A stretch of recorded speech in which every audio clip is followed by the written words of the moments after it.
LinkedIn presents.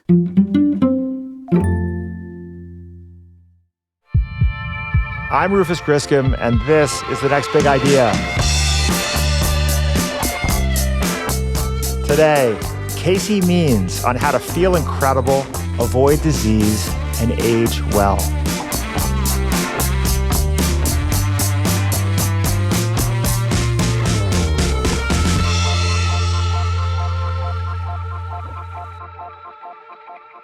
I have issues with authority.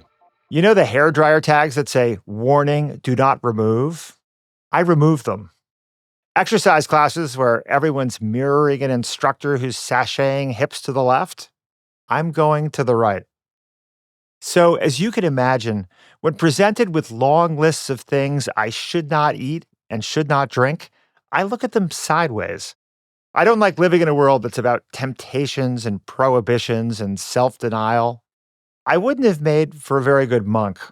So when I'm submitted to the red light, green light game of modern health science, you're not allowed to eat butter. You are allowed to eat butter. You're not allowed to eat eggs. Now you should eat eggs. Red wine is good for you. Wait, no, it isn't.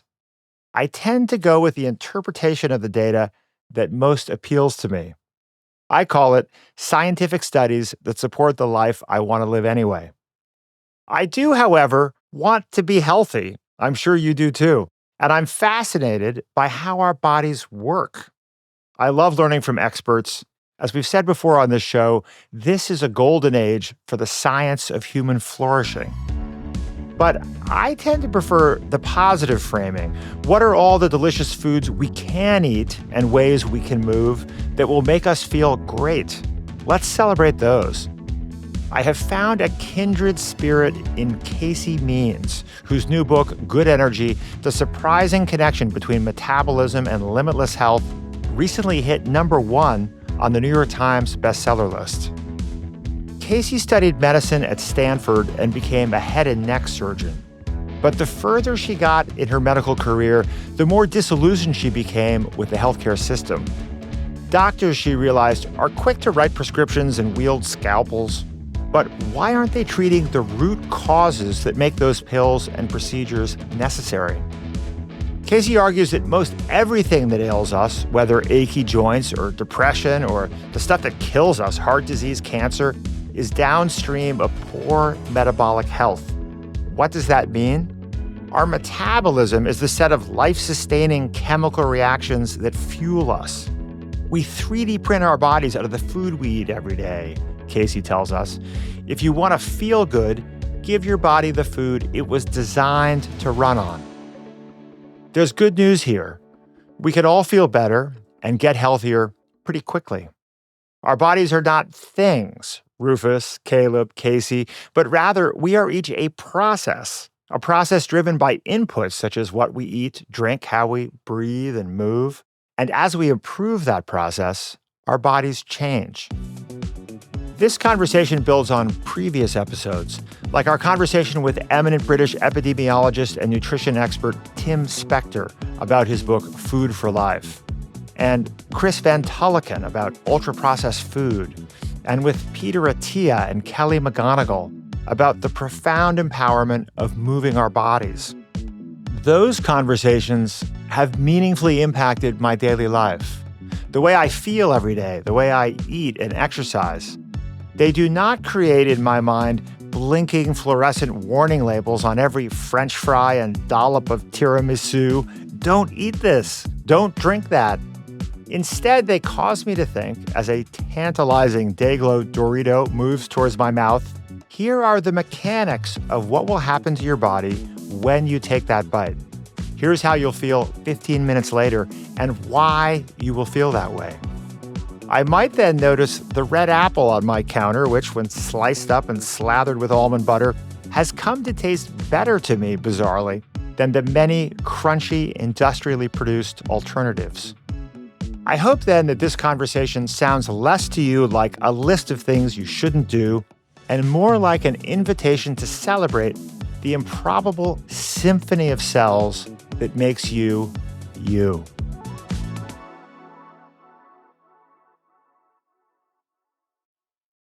The LinkedIn Podcast Network is sponsored by TIAA.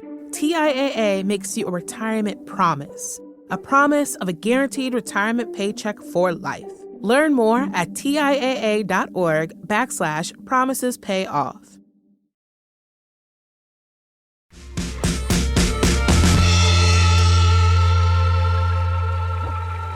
Casey means welcome to the next big idea. Rufus, thank you so much for having me. I'm so thrilled to be having this conversation. Casey, for starters, did you have a good sleep last night? Did you have a healthy breakfast? How are you feeling so far today? All of the above. Feeling great. Slept from 10 to 6 a.m., did a high-intensity interval training workout. We meditated, had a good high-protein breakfast, pasture-raised eggs and salmon, and now I'm here with you. So life is good. Amazing. Well, I'm delighted to have you on the show. Your new book, Good Energy, is making waves, and I'm so happy that it is. And I want to say on the front end that your book is about much more than how to be healthier, although it is that, and all of us listening to this conversation will walk away with, I think, very specific information about steps we can take to make our bodies healthier. But you're saying something more broadly about the importance of appreciating the miracle of our body's existence, the cycle of life, and paying respect to that, and enjoying our health. It's not just another finger-wagging book about all the things we shouldn't do. So with that prelude, can you share with us your personal health journey, like how your relationship with your body and your own health has changed over time? I love that you started there and that after reading the book, that's what you pulled out, because that is the key message I want to get across to people is that if we build our health journey on the reality of the fact that it is pretty much a miracle that we're each here, self-assembling out of matter and energy in the universe, and then have consciousness, and now we're talking from 3,000 miles away from each other, having this beautiful conversation. I think that's where we all need to start the health journey on, because if you start it with honoring the fact that you are a miracle, and there's nothing woo-woo about that. Just from a statistical probability standpoint, it's absolutely unfathomable that we're here. And I think a lot of the darkness that we're seeing in our culture and in the way that we're treating our bodies fundamentally comes from an all-out war to make us think that we're not a miracle. And so that actually gets into, I think, my health journey. I think, I grew up in the 90s. Costco, Hostess cupcakes, Nutella, Snackwells, all the low fat matters and carbohydrates are fine. And I was 220 pounds by the time I was in 8th grade. So I just, really became metabolically dysfunctional.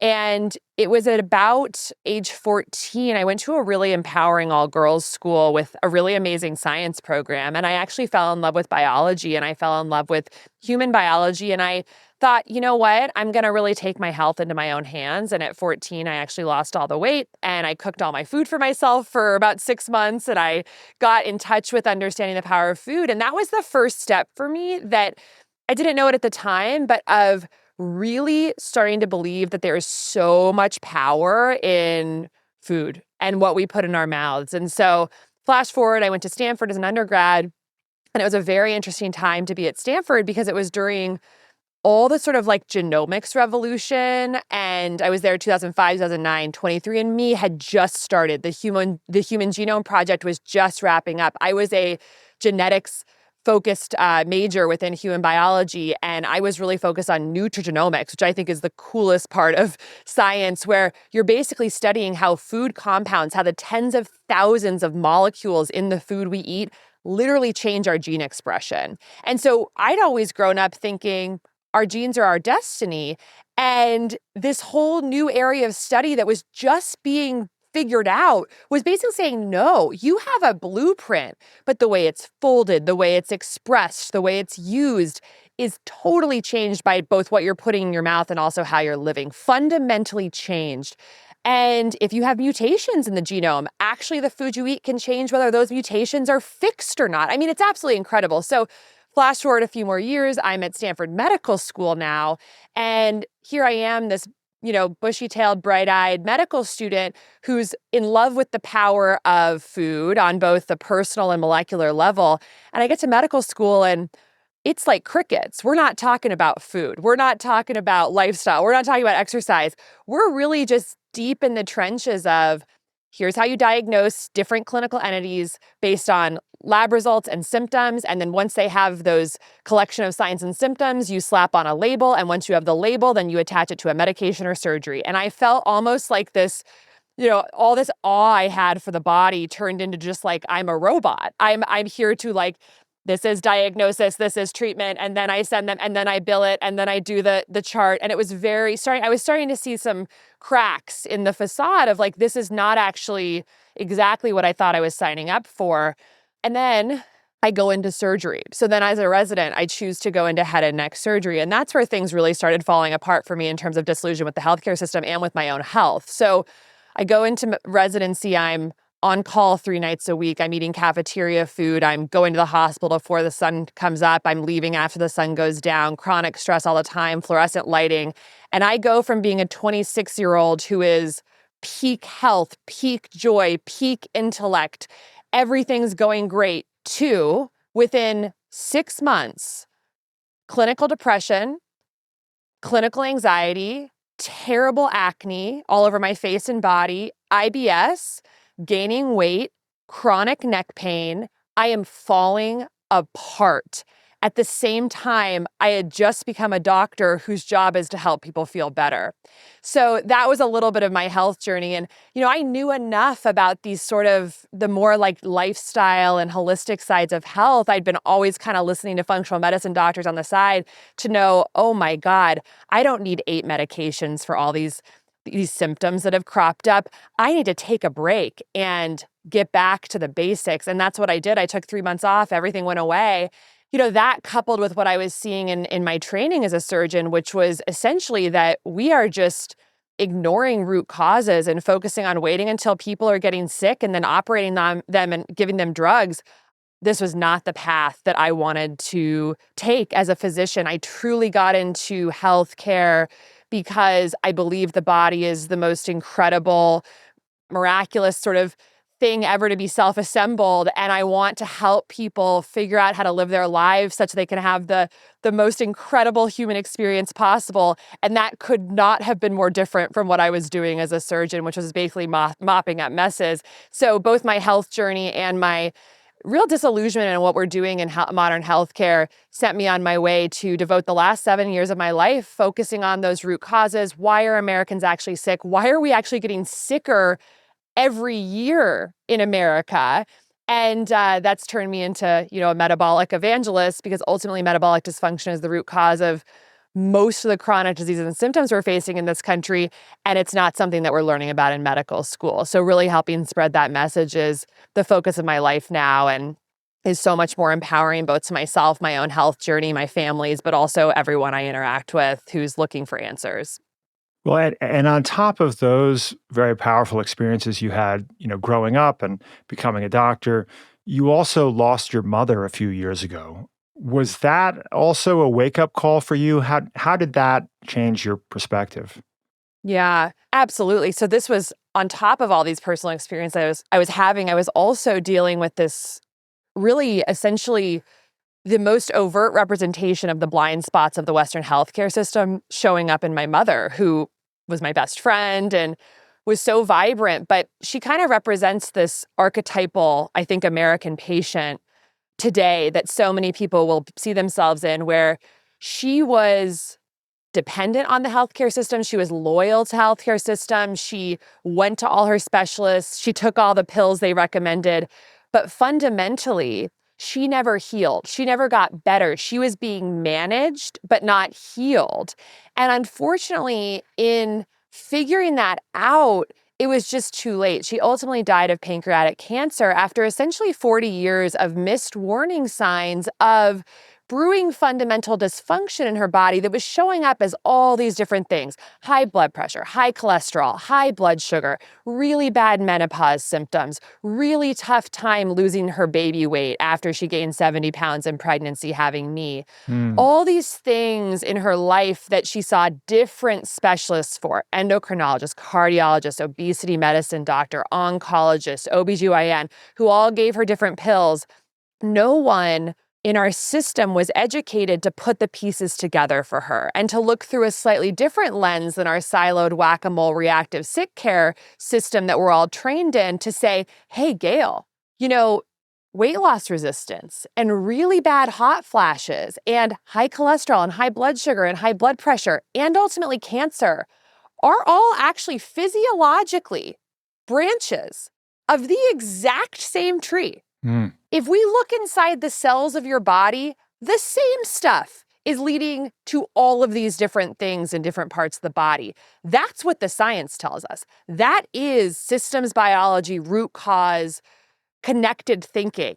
That's not how we practice medicine in the United States, and that is lethal. And so my mom unfortunately succumbed to this just ignorance we have in our Western healthcare system that's ultimately leading to a lot of people going through all the revolving doors of the specialists, but not actually getting the outcome they want, which is eliminating their symptoms, eliminating their disease, and feeling incredible.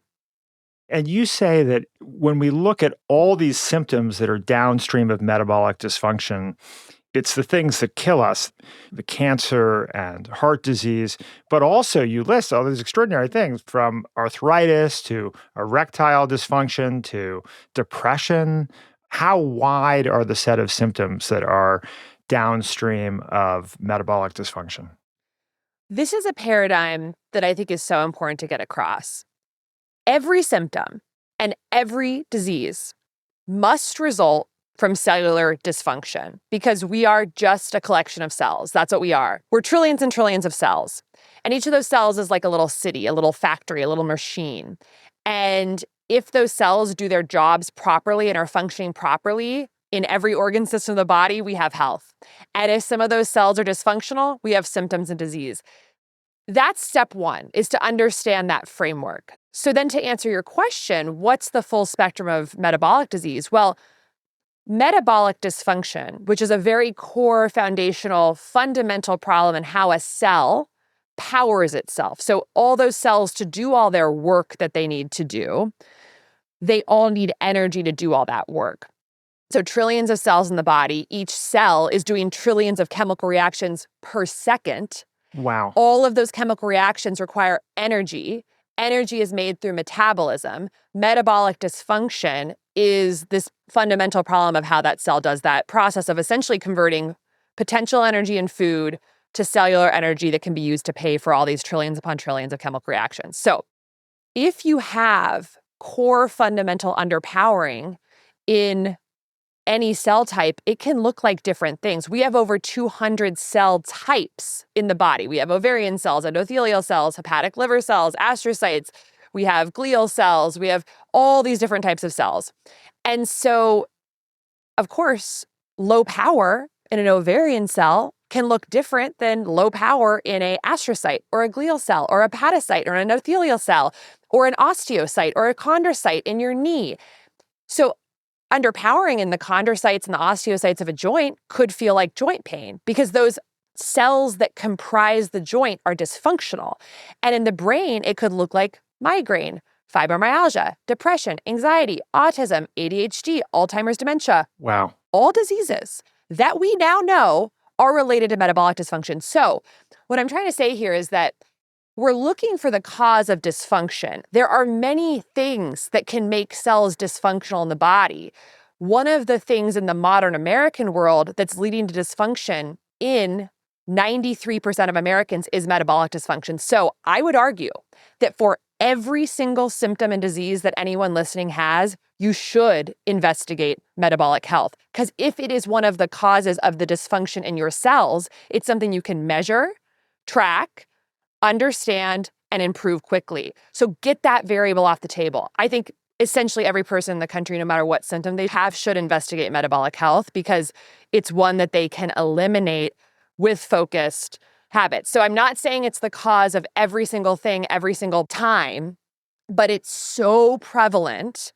And like I mentioned, 93%. Why did I say that number? Because in 2022, the American College of Cardiology came out with a paper looking at 50,000 Americans and found that 93.2% of them have this metabolic dysfunction, which is a fundamental problem with how our cells power themselves. So we should all be looking into it because it's actionable, it's trackable, it's low-hanging fruit, and it's busted in most of us. It's astonishing. And here we are in, the wealthiest country in the world with access to so many resources. And it's just a train wreck. And so our food system is a disaster. And as you pointed out, it's not that Americans are not trying to be healthier, right? I think you say at one point that 50% of Americans are trying to lose weight, trying to get healthier. And yet the trend line suggests that we keep getting sicker. So what do you see as the underlying structure of how it is that despite our best efforts, the average American is having such a struggle with metabolic health? I think it's because ultimately we're not pointing the arrow at the right thing, because our framework isn't focused on root causes, because we have a cult of specialization in our country. We don't even have a framework for where to point our arrow. So all of us as consumers are overwhelmed, spending time and money, throwing spaghetti at the wall. Oh, I'm going to do some zone 2. I'm going to do HIIT training. I'm going to do resistance training. I'm going to take walks. I'm going to do Pilates. I'm going to do yoga. I'm going to do paleo. I'm going to do vegan. I'm going to do carnivore. I'm going to do ancestral. I'm going to take colostrum. It's so confusing because everything just seems like it could work. Maybe this person said it could work, And so I think people are spinning. People are trying to eat well, exercise more, and no one knows where they're pointing the arrow. And so the message that I'm really trying to get across is we know where to point the arrow. We need to point it at the mitochondria, the place where we actually make energy in the cell. And we need to focus our efforts on evidence-based strategies that improve mitochondrial capacity so we can ensure that we are powering our cells properly. And we know really quite well how to do that. But if that's not the known goal, then we can sort of spin. And I actually think my mom is the perfect example of this. She tried everything, did her own research, and none of it really worked. She did keto, she did vegan, she did the Stanford weight loss program, she did Virta Health, she did all these food delivery systems, but she never got better. She didn't get her blood sugar better, she didn't get her high blood pressure better. And this is why. Through a framework of I'm going to try and eat less and exercise more, she signed up at one point, it was in the mid 2000s for this program that was popular. I don't know if it's still around, but it was called Nutrisystem. And they basically would send you all this packaged processed food, but it was lower calorie. Right. And so, of course, it had seed oils and it had refined grains and it had all this crap in it, not organic, totally not fresh. But she's I'm eating fewer calories. Now, if we had a metabolic framework and understood just the basics of how our body functioned, we'd realize the function of the body is dependent on the structure of the body. And so we have to build the structure of the body in a way that's going to be functional and have good mitochondrial capacity, which means basically, in my mind, calories are not the thing we should be focusing on. We need to give the body the micronutrients that are lock and key cofactors for mitochondrial chemical reactions. We need to give the body the fats that it needs to make the cell membranes that are most functional. We need to give the body the antioxidant molecules that reduce the oxidative stress that damages the mitochondria. All of this ultimately leads us to the freshest, highest quality, nutrient-dense, unprocessed organic food, and testing our metabolic biomarkers regularly to make sure that the strategy that we're doing with really real high quality food is actually doing what we want it to do, which is increasing mitochondrial capacity and therefore improving our metabolic biomarkers. But you can see how in that situation, and my mom had a trainer, and she'd try different things. Oh, I'll do a little bit of resistance training, maybe twice a week and this and that. But if she had known no, what I have to do, first principles, I need to print more mitochondria. I need to make each mitochondria do more work, and I need to dispose of more glucose from each mitochondria and make more energy than what she would have been on as a plan that looked like heavy resistance training to failure 3 days a week, every muscle group, getting DEXA scans to make sure she's building muscle. That is 3D printing new mitochondria. Then we would have added in some high intensity interval training a couple times a week and some endurance training to get her to have mitophagy, which is recycling of old mitochondria. That's evidence-based. We know that helps.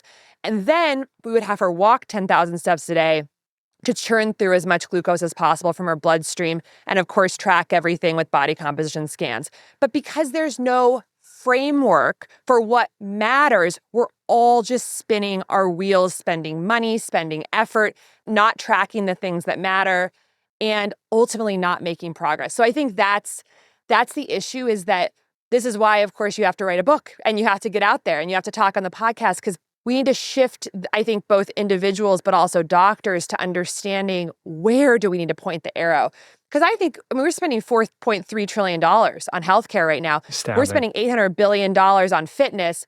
The food industry is a $3 billion industry. And yet none of it's focused on improving metabolic health. And so the more we spend, the sicker we're getting. And I think we could spend 1/10 as much and make way more progress if we spent that on what mattered.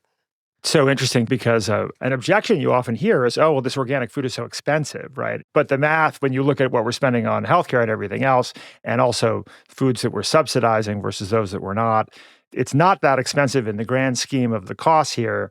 I mean, one detail that I find kind of extraordinary is that here you were a young doctor in your residency, and probably not unlike many of the doctors around you, you were getting sick yourself because the food they were serving in the hospital, in the cafeteria in the hospital, was not healthy food, right? And the lifestyle that they were forcing you to live with all this sort of sadistic, residency, crazy hours and expectations. And as you said, neon lights. I mean, so if we can't keep our own doctors and people in our hospitals healthy with healthy food, clearly the system is fundamentally broken. And I love your metaphor of we 3D print our bodies out of the food we put into them, because our bodies are constantly generating new cells. I think you say that like every week your skin is replaced, every month your gut lining, right? So we're constantly 3D printing our bodies out of the food we put into it. So the selection of that food just could not be more important.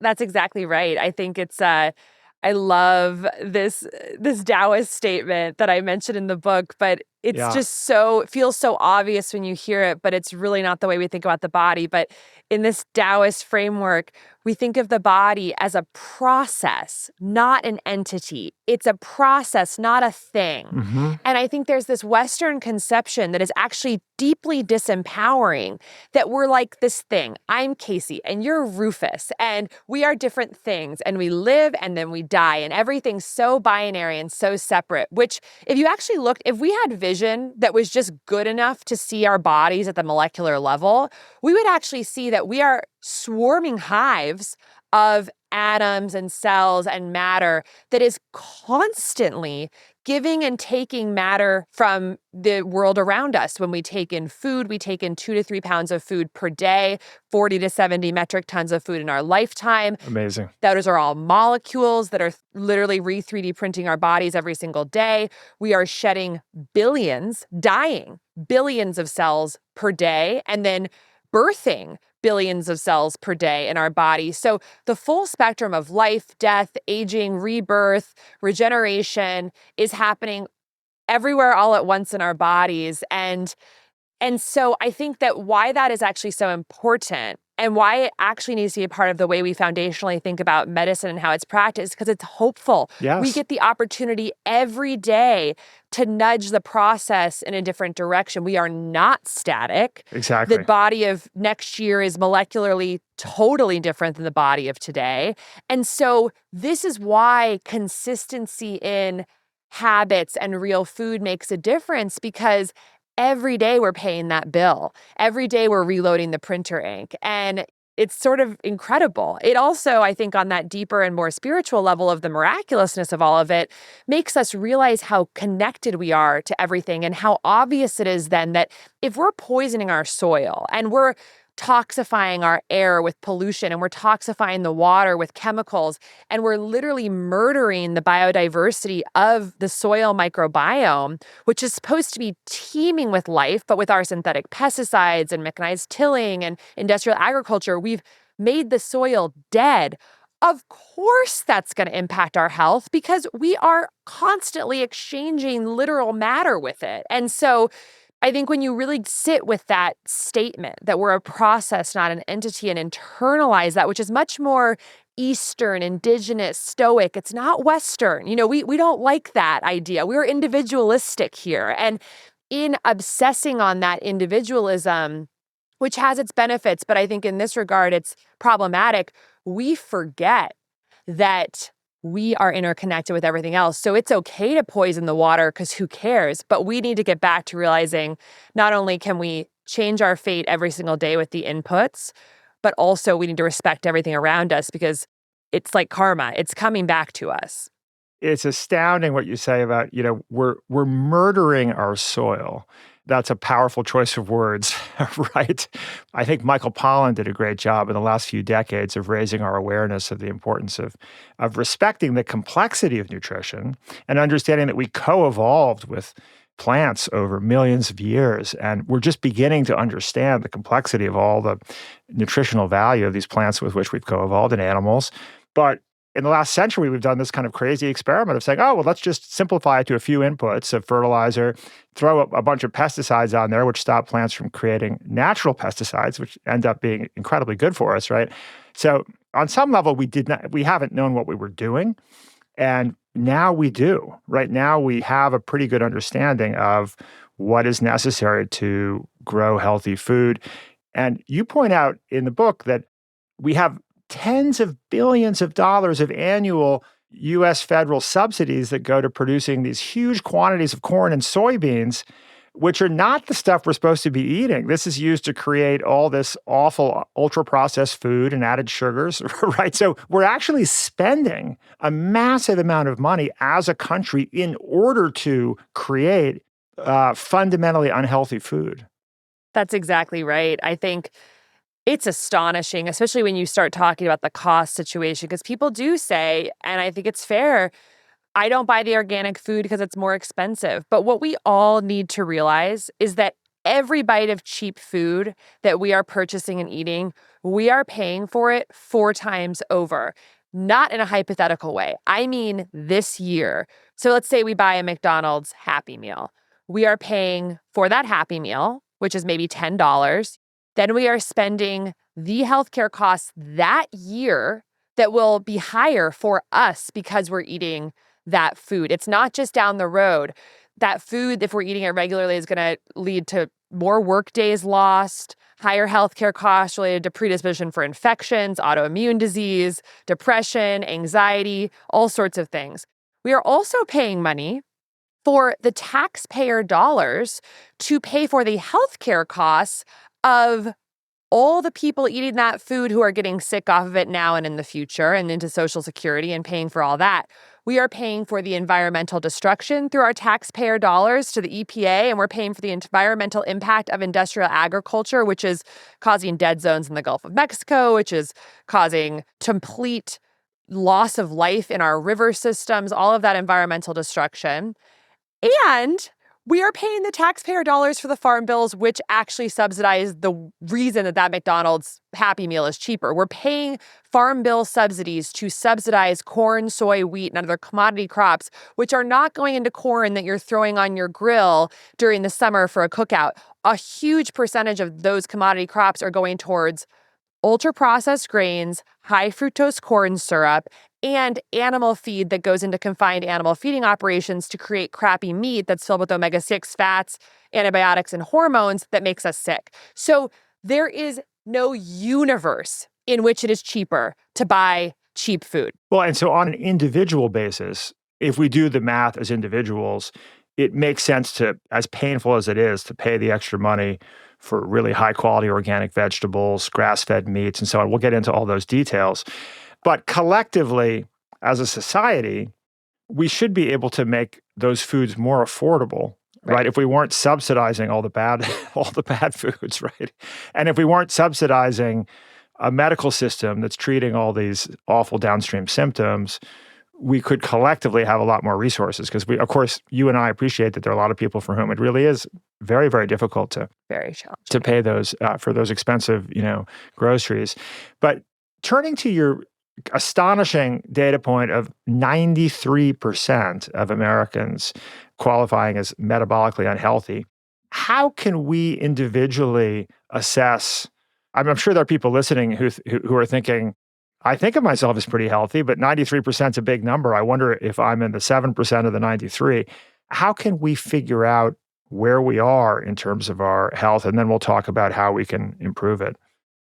Yeah, so there's a collection of basic, very cheap biomarkers that everyone can get 2 to 4 times per year that can really serve to tell you whether you are generally in a metabolically healthy range or not. And of course, with labs and testing, the sky's the limit. But I think there are some basics that we should all know and, frankly, be able to rattle off as if it were our phone number. If I say, what's your triglyceride, you should absolutely be able to tell me. Fasting glucose, HDL, your most recent blood pressure. These are things we need to know, like we need to know our passwords to our bank account. Like it's very critical that we understand these for ourselves, and most people don't.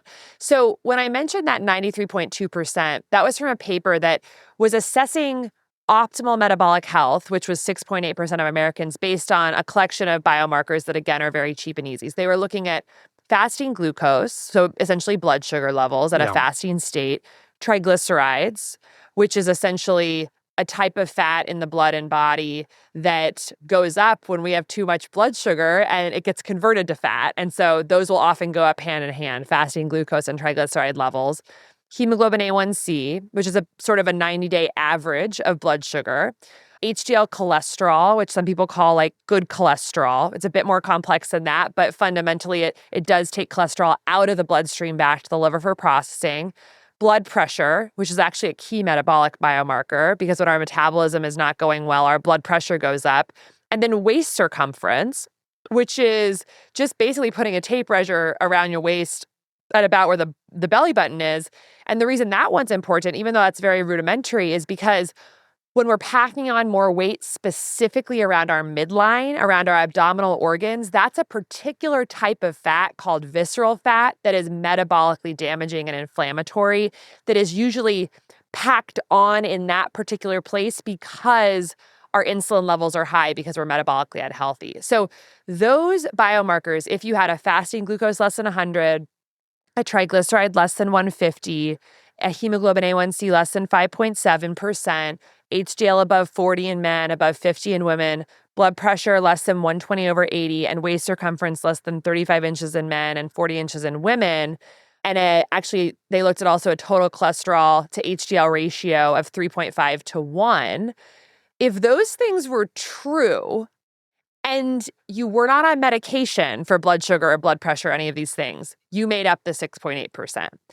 You probably have those all in your electronic health record from like a previous annual physical. You should, if it's been more than 6 months, definitely get them redone. But if everyone listening just literally emailed their doctor through the health portal and said, hey, doc, I'd love to get an update on these biomarkers.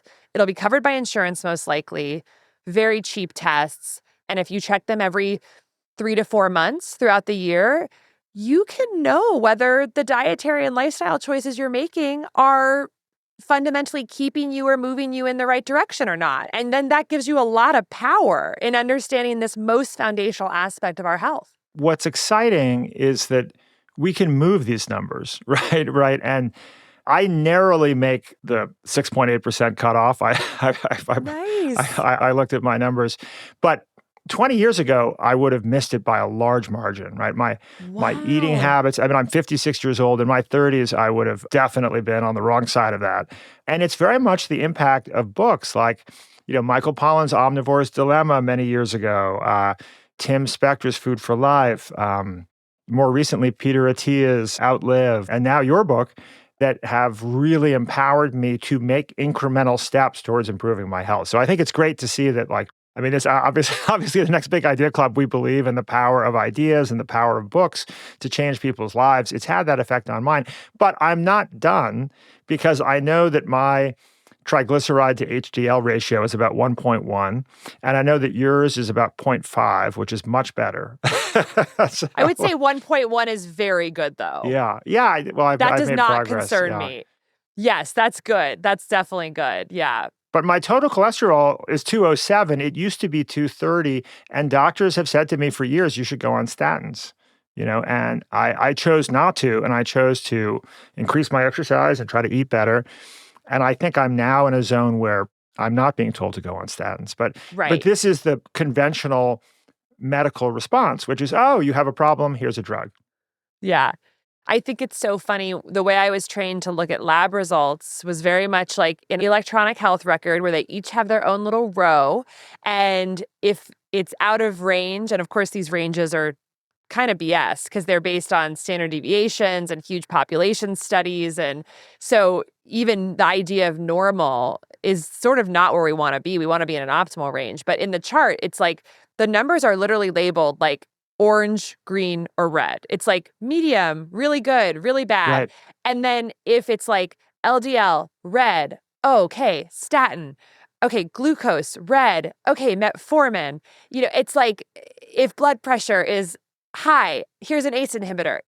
We've been algorithmic about thinking about biomarkers when in fact we should see them as sort of like reading the tea leaves. Like, how do they all speak to each other and tell us about the function of our body, about whether that mitochondria is under distress and not able to do its work. And therefore, these things are building up in the bloodstream because it's backlogged. I can't even overstate how that's not the way we're taught to think about lab results. And yet, Right. through a more kind of compassionate lens to the body and through a more like use our brains lens, which we all can do, we can just easily see like, oh, hey, my glucose and my triglycerides and my blood pressure are up. This must mean that my mitochondria is really having trouble because it's basically telling the cell, I can't process any more glucose, so spit it out into the bloodstream. Okay, there's too much glucose in the bloodstream. Let's convert it to triglycerides. And insulin's rising, which is going to drive my blood pressure up because it's trying to force glucose into the cells. And so ultimately, what I actually need to do is think about what are the factors in my lifestyle that are damaging my mitochondrial function, remove those, support increased mitochondrial capacity with things like exercise and antioxidants, and then let's see what happens to those biomarkers. It's just a different way and a much more empowering way, I think, of thinking about things that everyone can do and actually needs to do for themselves. We really need to stop outsourcing all interpretation and management of these key foundational biomarkers to other people. Like, we need to take more ownership for it like we would our finances.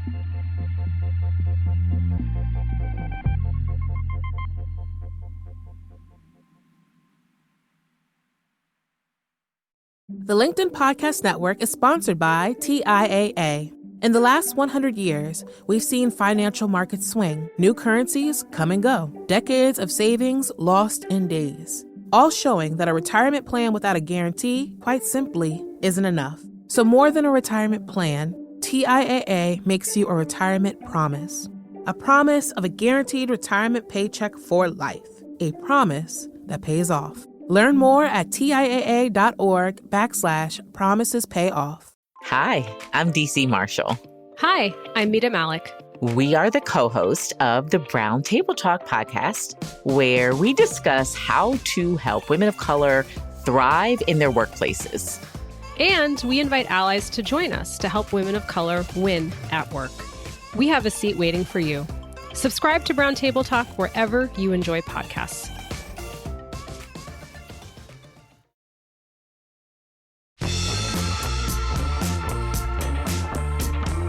All right. So, Casey, you left your job as a surgeon and you decided you wanted to take a different approach to healthcare.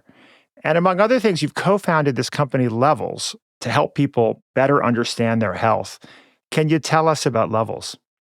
Absolutely. So when I left the conventional healthcare system and being a surgeon, ultimately to pursue what was my dream as a doctor, which was to help people feel empowered to understand their bodies so that they could make better choices to live their healthiest lives. That was really my mission statement as a doctor. I thought, well, what are the ways that we can do this in the most high leverage way for Americans today? And to understand your metabolic health, one of the best things you can do is track your blood sugar because that's a key metabolic biomarker. And there's this really cool phenomenon that's happening right now where we have these devices that are called continuous glucose monitors, but they were relegated to the clinical world. So if you were far down that metabolic dysfunction spectrum and you got diagnosed with type 2 diabetes, only then were the doctors giving people continuous glucose monitors to track their blood sugar.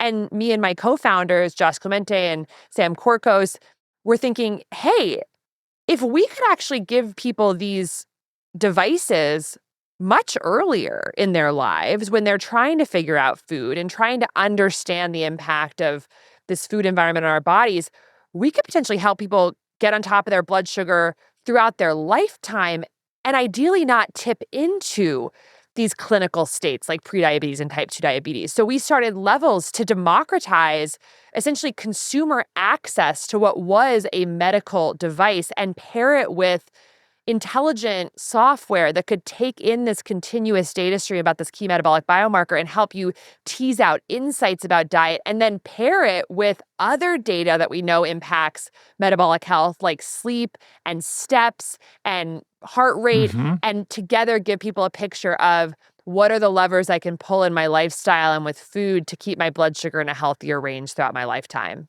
This is a serious endeavor. You've raised over $50 million. How many people are using it now? And how do you think about the cost? Because, of course, continuous glucose monitors, as I understand it, are pretty expensive right now. Yeah, it's unfortunately not priced at a super accessible level right now because there's 3 hardware manufacturers that make these continuous glucose monitors. So Abbott and Dexcom and Medtronic are the main ones. There's a couple other smaller companies as well. And these are still by and large prescription only devices. And so they're not really subject to normal market forces because they're prescription only. Right.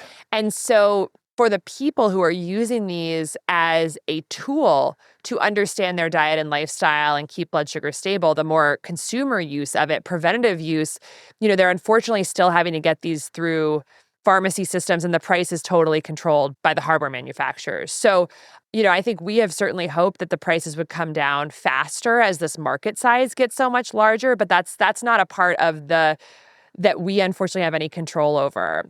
I would say for people who have been spinning and struggling with diet for a long time, I think that does change the cost equation a little bit because a lot of us have spent an inordinate amount of money on different diet programs and books and all sorts of things. And I genuinely believe that even using glucose monitors for a month can give you vast insight about some of the foods that may be thwarting the progress you're trying to make, and also help you understand like which levers in our lifestyle, like walking after meals or getting better sleep or managing our stress better, have the most potent impact on blood sugar control.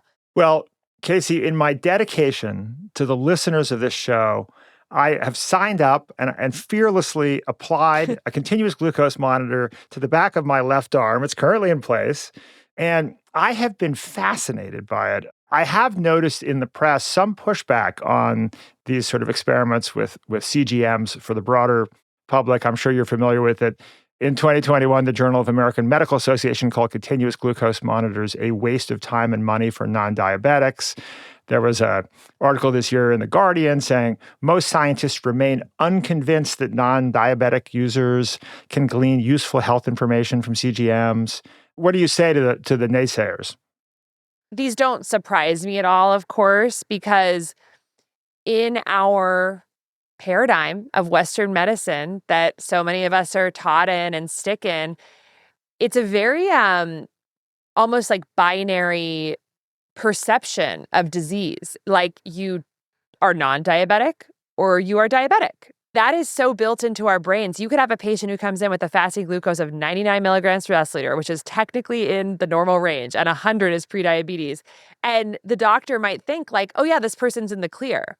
And yet the day they hop into 101 milligrams per deciliter, it's like, oh, they have a clinical problem now. But if we actually thought about the cellular biology more, we'd realize that we're kind of constantly going back and forth on the spectrum. If I have a more stressful week, or if I'm eating out at restaurants more, or if I'm not sleeping quite as well because I have a book deadline or something, I can actually easily, in the course of a few days, throw myself into the low pre-diabetic range. And then when I get back on my habits, I can pop right back down to the healthy range. So when you actually think about cellular biology and environment and physiology and the body as a process, it's so obvious why figuring out tools to consistently over time keep us in the healthiest possible range would have such a profound impact on long-term outcomes. But when you are embedded in reactionary Western medicine focused on symptom and biomarker-based, threshold-based criteria, it's like, why would we give these to people who don't have a disease? That seems crazy. And the question I would have for them is, how in God's name do you think a disease develops? Right. But even the idea of a disease developing, it's like, no, you have the disease or you don't have the disease. But that's not the way the body works. And so I have compassion for the people so that's like the most generous, I think, interpretation of some of this pushback. I think the non-generous pushback, which I would not say is nefarious, because most doctors and scientists I know are really, really good people who are unfortunately just in a bad system. But the more nefarious approach, I would say, is that it's very, very convenient to have the opinion that these are a waste of money and are frivolous to empower people to understand their own bodies, because a disempowered patient who goes along putting the garbage of our American diet in their mouth for 30 years is going to become an extremely profitable patient for the American healthcare system. They're going to blindly, without any awareness, keep putting this food in their mouths, keep being sedentary, keep doing all the things that put us on the metabolic spectrum with no awareness of it, with maybe one data point per year about their glucose, and ultimately go down the path that the average American is going, which is that 50% of American adults now have prediabetes or type 2 diabetes, which is almost entirely preventable. And then for 30, 40 years, they will be a highly profitable patient in the American healthcare system, taking metformin, taking these SGLT2 inhibitors, ultimately maybe getting on insulin and going to see their endocrinologist 3 times a year, which they can bill for. And I'm not saying this is the reason why they're poo-pooing these, but I think that we have to understand that there are very, very dark financial incentives in the healthcare system to keep people ignorant about empowered health. Okay, so we've learned what's wrong with our medical system, which effectively is built to treat a broad range of diseases caused by unhealthy food and lifestyle with various medications and surgical intervention when our biomarkers cross certain dire thresholds. This, Casey tells us, has resulted in most all of us, 93% of Americans, living with poor metabolic health, which means our cells are not getting the chemicals necessary to produce the energy we need to power our bodies. What about the details? What practical changes can we make to make sure we're among the 7% of Americans, which will hopefully grow into a larger number, who are metabolically healthy? What should we actually be eating? How to know if you're on the right diet. Very simple. 2 things. To hear the rest of Casey's answer, as well as her detailed recommendations about meat, grains, oils, vegetables, legumes, exercise, and more, come back on Thursday. If you can't wait that long, you can listen to our entire conversation right now in the Next Big Idea app. If you haven't downloaded our app yet, just search for Next Big Idea in your app store or click on the link in the episode notes. Today's episode was produced by Caleb Bissinger, who wants me to let you know that what you just heard is only for educational purposes. It's not a substitute for professional medical treatment. Our sound designer is Jason Freeman. The Next Big Idea is a proud member of the LinkedIn Podcast Network. I'm Rufus Griscom. More to come.